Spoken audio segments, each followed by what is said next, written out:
Emang oleh. Halo teman-teman, balik lagi di channel Gojira Spot channel ini. Ya, tunggu. Halo teman-teman, balik lagi di channel yang gak jelas ini. Ya, Gojira Spot lah pastinya. Kali ini aing mau bahas film lagi ya, film horor pastinya. Ya karena aing baru tahu kalau 99% orang di Indonesia ini suka yang horor-horor. Ya, film yang akan aing bahas kali ini adalah film berjudul Final Destination 1 tahun 2000 doang ya, enggak 2000 ya 2000. Ya oke lah ya, karena kali ini aing bahas film horor yang sadis ya, yang agak sadis ya. Jadi bagi kalian yang masih di bawah umur, harap jangan nonton video ini ya. Tapi nonton nggak nonton itu hak kalian masing-masing. Saya hanya memperingatkannya saja. Oke, tanpa lama-lama langsung aja kita cekidot. Film dibuka dengan diperlihatkannya sebuah keluarga kecil dari ayah, ibu, dan seorang anak bernama Alex. Alex katanya akan pergi terbang untuk liburan sekolah ya. Kemudian Alex pun tidur. Lalu ia pun akan segera berangkat naik pesawat dengan teman-temannya. Lalu saat Alex menunggu pesawat, ia sudah mendapat beberapa hal-hal yang aneh-aneh. Lalu ia pun izin untuk bikor. Lalu ia mendengar pesawatnya sudah sampai. Ia pun bergegas untuk masuk pesawat dengan teman-temannya. Di dalam pesawat pun juga masih ada beberapa hal yang aneh-aneh. Tapi ia ya biasa aja. Ia pun duduk di kursinya.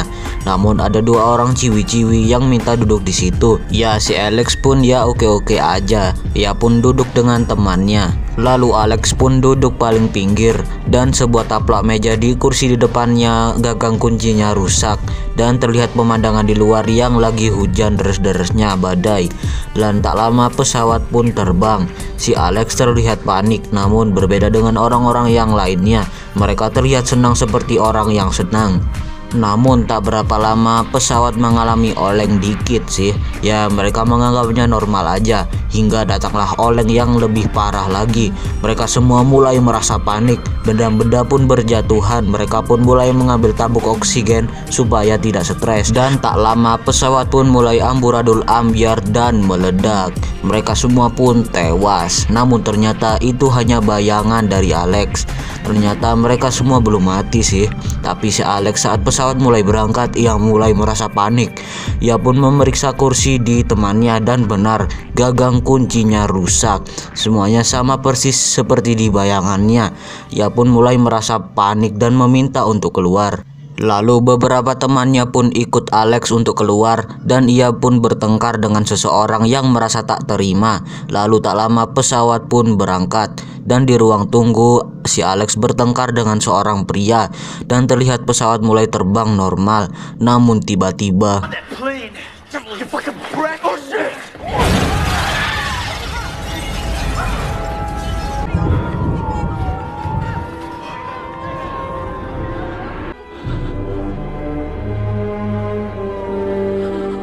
lalu mereka semua pun diinterogasi oleh polisi. Namun Alex yang sangat berkaitan dengan kecelakaan ini menjelaskan bahwa ia mendapat bayangan tentang kecelakaan pesawat. Lalu ia pun histeris untuk keluar, dan benar, pesawat pun benar-benar kecelakaan. Namun dia namanya manusia ya, nggak pasti lah ya, nggak percaya pastinya.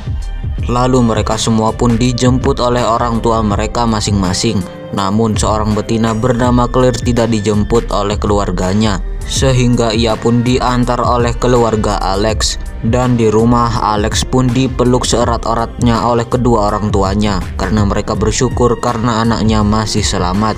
Dan di berita mulai disiarkan tentang kecelakaan pesawat tadi, dan terlihat cuaca di luar yang lagi deres-deresnya. Lalu keesokan harinya Alex, teman-teman, dan guru-gurunya pun mendatangi kuburan untuk menghormati mereka yang telah tiada. Mereka terlihat sangat sedih. Lalu malamnya salah satu teman si Alex bernama Todd itu lagi ke kamar mandi bersihin muka dan sekalian bikor. Sedangkan di kamar si Alex sedang lagi baca-baca buku ya, dan ia merasa ada firasat buruk mengenai temannya si Todd. Ya dan benar saja, Di rumahnya, Todd selesai bikor, ia pun menjemur pakaian. Namun tanpa ia sadari, sebuah sabun meluncur ke kakinya. Ia pun kepeleset masuk ke sebuah bak dan bahayanya ia kecekek tali jemuran. Ia pun mulai berusaha menyelamatkan diri. Namun bak yang licin akibat ketupahan sabun membuatnya ia sulit bergerak. Ia pun meraih gunting tapi kejauhan dan belitanya semakin mencekiknya saja. Ia pun mulai kehilangan tenaga dan is dead. Lalu Alex yang merasa ada firasat buruk tentang temannya Todd, ia pun pergi ke rumah temannya itu. Namun di rumahnya sudah ada banyak polisi dan ambulan yang berada di sana. Ternyata mayatnya sudah ditemukan dan dievakuasi. Keluarga Todd merasa sangat sedih dan terpukul. Dan lagi-lagi polisi mencurigai si Alex. Salah awing apa men? Lalu keesokan harinya si Alex mendatangi si Claire. Ia bertanya kepada Claire kenapa semalam ia ke rumah Todd. Ternyata Claire juga mendapat firasat dan pikiran yang sama. Bahkan saat di pesawat Claire juga mendapat penglihatan yang sama seperti Alex. Lalu si Alex mulai berpikir bahwa kematian yang turun dari pesawat diurutkan. Maksudnya kematiannya bukan mati-mati aja, tapi diurut oleh Sang Maha Kuasa. Jadi kematiannya itu sudah bisa dilihat oleh si Alex dan Claire. Lalu mereka pun bertanya-tanya kira-kira siapa yang akan mati selanjutnya. Lalu saat malam mereka pun diam-diam masuk ke kuburan si Todd. Untuk apa? Ya untuk mencari petunjuk lah pastinya. Namun tiba-tiba mayat si Todd bergerak dan membuat mereka berdua kaget. Namun satpam dari kuburan tersebut mendatangi mereka berdua. Ia menjelaskan bahwa itu biasa. Itu semua disebabkan oleh zat kimia di dalam pembuluh darah sehingga menyebabkan kejang mayat. Gak tahu? Ya gua juga gak tahu. Ia berkata bahwa tidak ada kecelakaan dalam kematian. Kematian sudah direncanakan oleh Yang Maha Kuasa dan tidak akan pernah ada yang tahu. Namun si Alex bertanya, apakah kita bisa mencurangi kematian jikalau kita mengetahui kematian itu? Lalu satpam tersebut menjelaskan bahwa Alex sudah melakukannya dengan turun dari pesawat. Namun kematian Todd ini membuktikan bahwa kematian memiliki rancangan baru ketika mereka sudah terlanjur lewat dari kematiannya. Lalu Alex dan Claire pun pergi. Lalu keesokan harinya mereka berdua lagi minum-minum ya. Dan si Alex mendapat firasat lagi. Ia melihat ada sebuah bis di sebuah kaca, namun tidak ada bis yang lewat. Lalu Todd berpikir bahwa kita yang turun dari pesawat akan mengalami kematian lagi, tapi mempunyai pola. Dan misi kita sekarang adalah mencari pola tersebut untuk mencurangi kematian yang akan datang. Hingga datanglah dua ekor manusia yang berbeda jenis lagi ngeliatin Alex dan Claire. Dan ia pun langsung tiba-tiba nyepot dan menabrak sebuah pesepeda dan nyaris saja terlindas oleh mobilnya. Ia pun mendatangi Alex dan Claire. Lalu si cowok bernama Carter pun menghajar Alex, berkelahi lah intinya. Lalu pacarnya yang marah pun lebih baik untuk meninggalkan si pacarnya Carter. Lalu tiba-tiba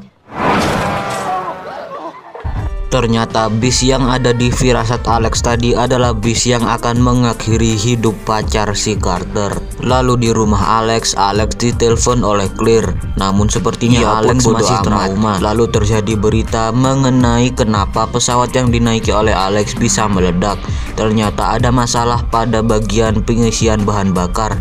Tapi pola masalah tersebut menyerupai pola tempat duduk masing-masing orang yang tewas dari teman-teman Alex.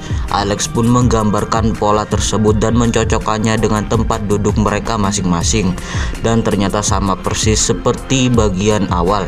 Todd yang pertama, kemudian pacar si Carter yang kedua. Dan yang ketiga adalah Bu Lewton yang adalah ibu guru dari Alex. Lalu terlihat si ibu Lewton lagi telepon. Lalu si Alex yang mendapat firasat tersebut pun pergi ke rumah ibu Lewton. Ibu Lewton yang melihat si Alex pun langsung menelpon polisi karena menganggap Alex kini sudah menjadi orang dengan gangguan jiwa atau nggak normal. Dan polisi pun datang dan menyekap si Alex dan dibawa ke kantor polisi. Dan Bu Lewton mulai merasa lega dan ia pun memutar musik. Lalu si Alex di kantor polisi pun mulai diinterogasi mengenai apa yang ia lakukan di rumah ibu Lewton. Ia pun menjelaskan semuanya. Dan kini Pak Polisi udah mulai percaya dengan si Alex dan membiarkan Alex pergi dan menyelamatkan ibu Lewton. Sedangkan Bu Leuton di rumahnya lagi bikin minuman sambil dengerin musik, dan ia sudah mulai mendapat hal-hal yang aneh-aneh, teror lah intinya. Hingga ia pun akhirnya mulai minum-minum, tapi tanpa ia sadari gelasnya bocor dan mengenai komputer. Alhasil komputer tersebut konslet. Lalu Ibu Leuton melihat ada kepulan asap yang berasal dari dalam komputer. Saat ia mengeceknya, tiba-tiba komputer tersebut meledak dan pecah-pecahannya mengenai leher Ibu Leuton sehingga menyebabkan pendarahan. Ia pun mulai berjalan aluk-alukan dan menuju ke dapur. Barang-barang pun juga sudah mulai terbakar. Lalu Ibu Leuton pun terjatuh dan hendak mengambil serbet di atasnya. Namun ternyata serbet tersebut berada di atas pisau. Alhasil pisau tersebut jatuh tepat mengenai dada Ibu Leuton. Lalu Alex pun datang di rumah Ibu Leuton dan melihat Ibu Leuton sudah dalam keadaan yang mengerikan. Ia pun berusaha menyelamatkan Ibu Leuton, tapi kursi di sampingnya tiba-tiba jatuh tepat mengenai pisau yang ada di dada Ibu Leuton.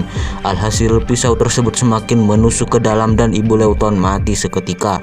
Lalu Alex pun berusaha untuk kabur dan tak lama rumah pun meledak. Lalu Alex pun kabur. Lalu terlihat si Claire yang bertemu dengan Pak Polisi. Pak Polisi tersebut menawarinya telepon jikalau ada sesuatu yang terjadi. Lalu Claire pun memanggil teman-temannya yang tersisa untuk berkumpul di suatu tempat untuk menemui Alex, karena hanya Alex yang tahu siapa dari mereka yang berikutnya. Kemudian mereka bertiga pun mencari Alex. Lalu saat bertemu, Alex pun diajak naik ke mobil. Kemudian di dalam mobil mereka pun berbincang-bincang sambil berdebat siapa yang akan tewas selanjutnya, dan mereka berpikir Carter lah yang selanjutnya. Lalu si Alex mendapat penglihatan bahwa sabuk yang ia kenakan mengalami kerusakan. Lalu Carter yang berpikir bahwa ia yang akan mati selanjutnya, ia pun lebih memilih untuk kebut-kebutan dan mencari kematiannya. Sampai akhirnya ia pun terhenti di sebuah perlintasan kereta api. Dan terlihat kereta api sudah mulai ingin menyambar mereka. Mereka semua pun panik dan memilih untuk keluar kecuali Carter. Ia lebih memilih untuk mengakhiri hidupnya. Namun ia pun tak ingin melakukannya dan lebih memilih untuk keluar. Namun sayangnya mobilnya mogok. Ia pun mulai merasa panik dan saat ia melepas sabuk pengamannya rusak. Ia pun tak bisa keluar, namun ia diselamatkan oleh salah satu temannya bernama Billy. Dan Carter pun selamat. Namun Billy yang kesal pun lebih memilih untuk tidak ikut campur dengan urusan kematian. Namun ia tak sadar ada sebuah besi seksoi lancip yang sedang terbawa kereta api dan menuju ke kepalanya. Dan alhasil kepalanya pun terbelah menjadi dua.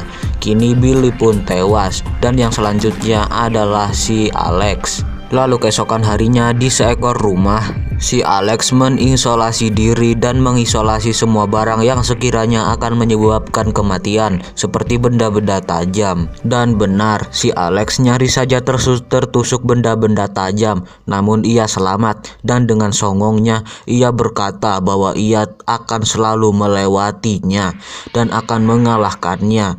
Wah, nantang Israel dia nih. Dan terlihat Claire di rumahnya sepertinya sedang mengkhawatirkan si Alex. Lalu datanglah Pak Polisi yang ingin pergi menjemput Alex supaya ia dapat selamat. Dan Claire ingin ikut namun tidak dipersilahkan. Sedangkan Alex baru ingat bahwa saat ia duduk ia tidak berpindah tempat saat ia ditawari oleh dua ciwi-ciwi itu. Jadi yang selanjutnya bukanlah Alex melainkan si Claire. Dan benar, di rumah si Claire terjadi kekacauan tentang kilat listrik, di mana sebuah petir menyambar tiang listrik di depan rumahnya sehingga menyebabkan konslet listrik dan rumahnya kini dialiri listrik. Ia pun berusaha keluar dari rumah dan ia pun berhasil, namun tetap saja listrik selalu mengikutinya.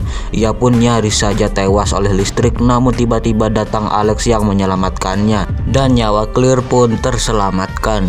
Namun si Alex harus tersetrum dan koma. Lalu para polisi pun datang dan menyelamatkan si Alex. Lalu 6 bulan kemudian terlihat Carter, Claire dan Alex baik-baik saja dan kini mereka sudah berada di Paris, Prancis. Dan mereka terlihat senang karena berhasil melewati kematian. Kemudian mereka pun lagi minum-minum di sebuah bar, dan hubungan mereka berdika pun kembali berbaikan, dan mereka terlihat sangat senang dan bersyukur karena masih hidup. Namun si Alex masih sedikit trauma sih, tapi mereka berdua yang lain malah berpikir bahwa Alex masih memiliki jalur kematian, alias masih terkurung dengan kematian. Dan benar, terjadi kekacauan di bar yang mereka duduki tersebut, di mana nama-nama dari bar tersebut tiba-tiba berjatuhan dan nyaris saja mengenai si Alex. Namun Alex diselamatkan oleh Carter dan mereka bertiga kembali selamat. Dan film berakhir.